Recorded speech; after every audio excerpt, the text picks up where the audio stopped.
अस्सलाम वालेकुम my YouTube family, welcome back to my channel Sheen reaction. This is me Naushin Chaudhary. तो कैसे हैं आप सब लोग? वी होप सो आप सब लोग फिट फाट होंगे, टिप टॉप होंगे और मज़े से होंगे। तो जैसा कि बांग्लादेश में जो सिचुएशन जारी है, जो स्टूडेंट का प्रोटेस्ट चल रहा है, वहाँ पे देखने के यही लगता है कि बांग्लादेश में जो है सिर्फ एक ही पार्टी जो है वो इलेक्शन में हिस्सा लेती है और वही पार्टी जीतती है। और बहुत सारे लोग शेख हसीना को डिक्टेटर शेख हसीना का भी नाम दे रहे हैं। तो पाकिस्तान के जर्नलिस्ट हैं, वो क्या बात करने हैं शेख हसीना के बारे में, देखते हैं इस वीडियो में। Let's start the video. 3 2 1 start. Pakistan में जब आप बाहर जाएं, लोगों से बात करें, तो पहला सवाल आपसे ये होता है कि किस तरह से हमें हकूक़ मिलेंगे, एक्सप्लॉयटेशन ख़त्म होगी, इस्तेहसाल ख़त्म होगा, और किस तरह से जो लोग हम पे जबर कर रहे हैं उनसे हमारी जान छूटेगी। तो जवाब उसका कैसे देना है, या किस तरह सियासी पार्टियों से, हुकूमत से, रियासत से, इदारों से अपने हकूक़ लेने हैं, उसका जवाब मेरा ख़्याल है बांग्लादेश के अवाम ने दिया है। पिछले कई दिनों से हम देख रहे हैं कि वहाँ पर इंटरनेट सर्विस बिल्कुल बंद है, सड़कें जैम हैं, इकॉनमी जैम है, इसके अलावा राइटिंग चल रही है, टीयर गैसिंग हो रही है। उसके बावजूद ये एहतजाज ख़त्म क्यों नहीं हो रहा, ये एक्सप्लेन करते हैं। पाकिस्तान के मेन स्ट्रीम में किसी को भी बांग्लादेश के बारे में कोई इन्फॉर्मेशन इसलिए नहीं है कि वो डिस्कस होता ही नहीं है।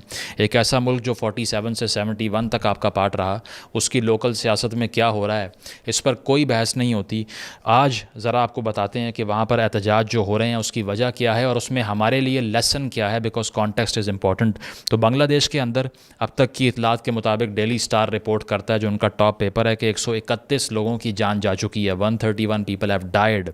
साथ साथ ट्रांसपोर्ट सिस्टम बंद है। 14 जुलाई से ये एहतजाज शुरू हुए हुए हैं। ये एहतजाज हो क्यों रहे हैं? ये इसीलिए हो रहे हैं कि कोटा रिफॉर्म मूवमेंट चल रही है। कोटा रिफॉर्म मूवमेंट क्या है? वो ये है कि 2018 के अंदर क्या होता है कि कोटा रिफॉर्म मूवमेंट पे एहतजाज इसीलिए शुरू होता है यूनिवर्सिटीज़ से, यानी कि ढाका यूनिवर्सिटी, राजशाही यूनिवर्सिटी वहाँ की, मौलाना भाषानी यूनिवर्सिटी, उसके स्टूडेंट्स ये कहते हैं कि जो सरकारी नौकरियां हैं उसमें से 30% नौकरियां फ्रीडम फाइटर्स जो कि 1971 में पाकिस्तान के ख़िलाफ़ लड़े उनके बच्चों को जाती हैं, जो कि गलत है। उनको मेरिट पे compete करना चाहिए। तो overall 56% of the entire government jobs are reserved for quota system, यानी कि 56% सीटों पे तो आप एक्सेस ही नहीं कर सकते अगर आप एक कॉमनर हैं बांग्लादेश में।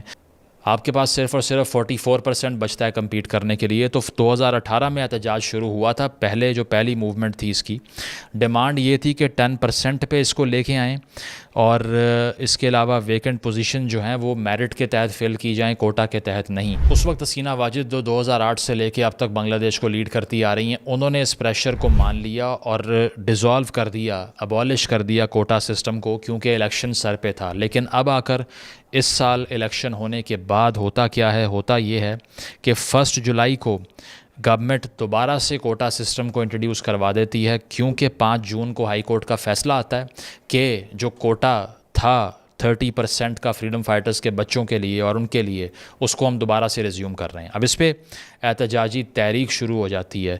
आगे किस तरह से चीज़ें चलती हैं वो हम आपको बाद में बताएंगे, लेकिन पहले ये बता दें कि बांग्लादेश की रियासत किस तरह की रियासत है। रीसेंट इलेक्शन के बाद इसको 1 पार्टी स्टेट कहा गया। वहाँ पर डिसेंट को कुचल दिया जाता है, और साथ साथ वहाँ की तारीख़ अगर हम डिस्कस करें तो 1971 के बाद 75 में असैसिनेट किया जाता है शेख मुजीब को, क्योंकि उससे पहले वो एक पूरा मुल्क जीतने में कामयाब हुए थे पाकिस्तान से, क्योंकि उनका इस्तेहसाल हो रहा था। तो 1971 में पाकिस्तान से एक मुल्क जीतने के बाद बांग्लादेश बनता है। 75 में शेख मुजीब को असैसिनेट करके मिलिट्री रूल का आगाज़ हो जाता है, और उसके बाद 1990 तक मिलिट्री रूल चलता है, यानी कि आमिराना हुकूमतें रहती हैं। और 1971 में एक ऐसी आवाम जिसने मैस लेवल के ऊपर एक प्रोटेस्ट और मूवमेंट चलाई और मुल्क लिया, वही बाहर निकलते हैं 1990 में, और पब्लिक आउटरीच के तहत मिलिट्री रूल को ख़त्म करवाते हैं। आप बांग्लादेश के लोगों की कॉन्शियसनेस देखिएगा कि जितना भी जबर उन पे होता रहा, एक चीज़ नहीं छोड़ी, और वो था रेजिस्ट करना। आज तक रेजिस्ट करते हैं, तब भी किया। 1990s में 2 पार्टियां उभर के सामने आई। बांग्लादेश की अवामी लीग, जो कि पहले से एग्जिस्ट कर रही थी, सेंट्रिस्ट पार्टी है हसीना वाजिद के अंडर, और साथ साथ nationalist party of Bangladesh BNP, जो कि सेंटर राइटिस्ट है खालिदा ज़िया के अंडर, जो कि जमात इस्लामी की एलाई भी थी उस टाइम पे, जिन पे एक्यूजेशन लगती है कि वो पाकिस्तान को सपोर्ट कर रहे थे 71 की वॉर में, इसीलिए बहुत से लोगों को डेथ पेनल्टी भी दी गई थी। तो 1996 और 2001 में फ्री एंड फेयर इलेक्शन होता है। 2004 में हसीना वाजिद के ऊपर असैसिनेशन की अटैम्प्ट की जाती है, इल्ज़ाम लगता है खालिदा ज़िया की नेशनलिस्ट पार्टी के ऊपर। उसके बाद में दोनों पार्टियां लड़ना शुरू कर देती हैं और एक सर्कल शुरू हो जाता है आपस में लड़ाई का। तो अब बांग्लादेश वन पार्टी स्टेट कैसे बन गई, किस तरह से उसको डिक्टेटोरियल कहना शुरू कर दिया लोगों ने, वो इसीलिए कि 2007 और 8 में जब डिक्टेटरशिप आई उसको दोबारा एहतजाज करके एक्सटर्नल प्रेशर पे ख़त्म किया गया। 2008 का इलेक्शन हुआ, अवामी लीग की हसीना वाजिद जीत गई। उसके बाद से 2024 तक यानी कि आज तक हसीना वाजिद की हुकूमत है और उन्होंने आहिस्ता आहिस्ता ग्रेजुअली हर डेमोक्रेटिक नॉर्म को डिस्ट्रॉय करके रख दिया। कैसे रख दिया? 2014 के इलेक्शन से बिल्कुल पहले जो कवानीन थे कि इंटरिम सेटअप आया करेगा, यानी कि केयर टेकर गवर्नमेंट आएगी और वो इंतखाबात इलेक्शन करवाएगी, उसको ही हसीना वाजिद ने ख़त्म कर दिया। तो 2014 में ये करने के बाद खालिदा ज़िया को हाउस अरेस्ट करवा दिया, अपोजिशन के लोगों को उठाना शुरू कर दिया, इलेक्शन में रिगिंग करवाना शुरू कर दी। तो इस तरह से उस वक्त भी बांग्लादेश के अवाम ने रेजिस्ट किया, घर नहीं बैठे रहे, ट्विटर पे ट्रेंड नहीं चलाए, मजाक नहीं करते रहे, मीम्स नहीं बनाते रहे, बल्कि यूनिफाई होकर एहतजाज किया, वायलेंस हुआ, प्रोटेस्ट हुए। 21 लोगों की जान गई लेकिन लड़ नहीं पाए हुकूमत से और हसीना वाजिद की हुकूमत बन गई झूठे और जाली इलेक्शन से। तमाम अपोजिशन ने इलेक्शन का बायकॉट कर रखा था, जिसकी वजह से 2014 में 153 सीट्स तो वैसे ही अनकंटेस्टेड हसीना वाजिद की हुकूमत जीत गई, क्योंकि वहाँ पर कोई खड़ा ही नहीं हुआ। तो इस तरह से लैंडस्लाइड विक्ट्री उनको मिली। उसके बाद में 2014 के अंदर ही सुप्रीम कोर्ट की पावर को कर्टेल करने के लिए ये लोग जजेस की इम्पीचमेंट का बिल लेकर आ गए। आहिस्ता आहिस्ता सुप्रीम कोर्ट की पावर को भी छीनना शुरू कर दिया, जबकि कोई भी डेमोक्रेसी सेपरेशन ऑफ पावर के बगैर डेमोक्रेसी होती ही नहीं है। मॉन्टेस्क्यू की थ्योरी पढ़ लीजिए। डेमोक्रेसी डिफ़ाइन ही ऐसे होती है कि मुख्तलिफ़ इंस्टीट्यूशंस के मुख्तलिफ़ फंक्शंस हैं और वो एक दूसरे के ऊपर चेक रखेंगे ताकि हर कोई एक दूसरे की स्क्रूटनी में काम करे, इतना आज़ाद ना हो जाए कि अनचेक्ड पावर मिल जाए। तो इस तरह से सुप्रीम कोर्ट को भी प्रेशर में ले आए और ये कल को जाके हमने देखा, अभी कुछ सालों पहले एक सुप्रीम कोर्ट के चीफ जस्टिस को बांग्लादेश से भागना पड़ गया था क्योंकि वो इतने प्रेशर में आ गए थे।